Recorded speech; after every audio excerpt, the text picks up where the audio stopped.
we don't necessarily want a king. What we do want is what he promises, which is order and peace. And when those things are no longer found in the status quo, then it becomes at least somewhat understandable why more and more people are considering the idea of a king. A functional monarchy will always be more desirable than a dysfunctional democracy. Lee Kuan Yew was Prime Minister of Singapore, but he actually embodied many faculties of a modern king.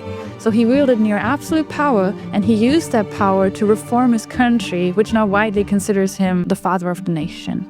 And it's generally understood that he needed the power he had to produce the results that he did. Nayib Bukele made history when he destroyed the gangs that controlled his country for decades.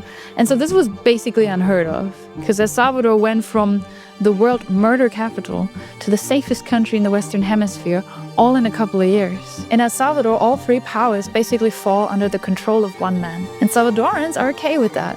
They actually voted him back into office with an 85% landslide last year, and Bukele has a 90% approval rating, and that makes him the most popular elected head of state in the world. The idea here is that power is wielded responsibly rather than divided forcefully. But the thing is that this is really rare. And that's because it's actually nearly impossible to acquire complete control in a democracy.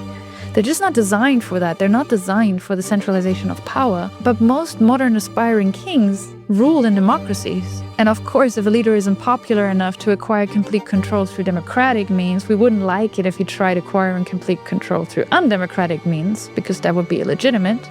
And an illegitimate king is no king.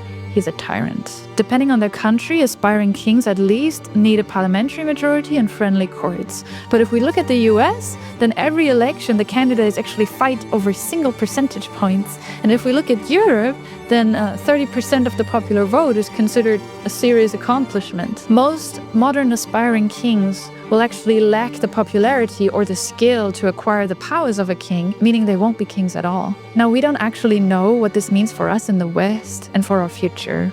It could mean a period of uneventful quiet. It could mean a dark age.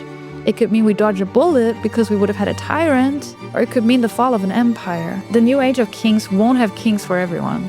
Rather, it will bring about a few remarkable leaders who go and shape the politics of their time. And those of them who are successful will actually go and redefine the way people view the leader of a nation, not as someone to disregard or ridicule or even fear, but as someone to respect and someone to follow.